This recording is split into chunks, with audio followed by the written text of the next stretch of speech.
Sistem PIO melihat bisnis proses sebagai sistem yang melekat dalam situasi lingkungan yang lebih luas. Yang pertama, mencegah manajer tersesat dalam kompleksitas struktur organisasi dan pekerjaan yang rinci. Yang kedua, menyadari perlunya memiliki tujuan yang baik. Yang ketiga, menekankan pentingnya kerjasama antar unit.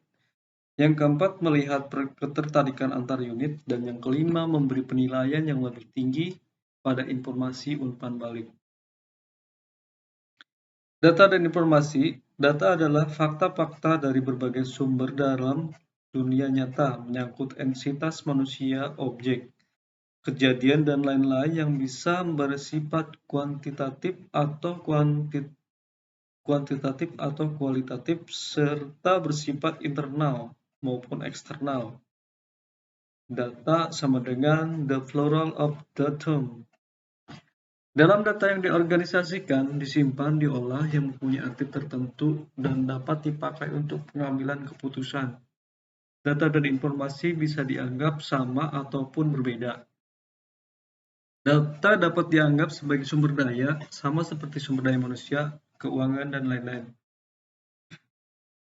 Data dan informasi dapat diperlakukan sebagai aset. Pengolah informasi mengubah data menjadi informasi. Selanjutnya itu perkembangan Sistem Informasi Berbasis Komputer atau CBIS. Fokusnya yaitu awal pada data atau EDP. Fokus baru dapat informasi manajemen information system atau MIS. Fokus revisi pada pengambilan keputusan atau decision support system DSS. Fokus sekarang pada komunikasi Office Automation atau AO. Fokus potensial pada konsultasi atau artificial intelligence expert system atau AI atau AS. Next, perkembangan sistem informasi berbasis komputer CBIS yaitu Computer Based Information System, yaitu Electronic Data Processing, Management Information System, Decision Support System, Office Automation System, dan Expert System. Kemudian menjadi sebuah informasi, decision, problem decision, dan kemudian problem solution atau solusi dari pemecahan masalah. Organisasi dan layanan informasi. Informasi spesialis adalah orang yang bertanggung jawab dalam pengembangan dan pemeliharaan sistem berbasis komputer. Terdiri dari 5 golongan. Yang pertama, sistem analisis, database administrator, network spesialis, programmer, dan operator. Informasi dan layanan informasi yaitu user, database administration, system analysis, programmer, operator, komputer, yaitu network specialist, information specialist. Justifikasi dan pengembangan CBIS.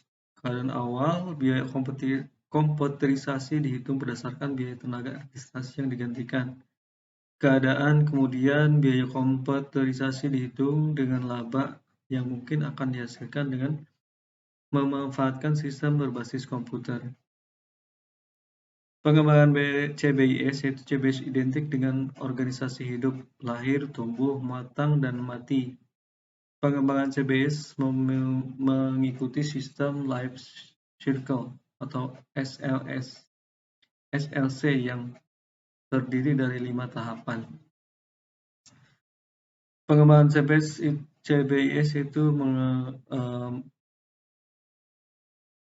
mempunyai 5 tahapan. Yang pertama perencanaan, kemudian analisis, ada rancangan, setelah dirancang kemudian diterapkan atau penerapan, dan kemudian penggunaan digunakan oleh instansi kesehatan. Pengembangan CBIS yaitu fase manager, information specialist. Adanya support, define problem, kemudian planning. Analisis, control, studi, system study, design, control, design system. Implementation, control, information system. Use, control make available. Penutup sistem informasi merupakan sumber daya yang tidak akan pernah habis. Pengelolaan data atau informasi CBIS yang tepat akan memberikan nilai tambah yang sangat berharga. Terima kasih, semoga dengan adanya materi ini dapat menambah wawasan kepada mahasiswa keperawatan, khususnya dan diri saya pribadi. Terima kasih. Assalamualaikum warahmatullahi wabarakatuh.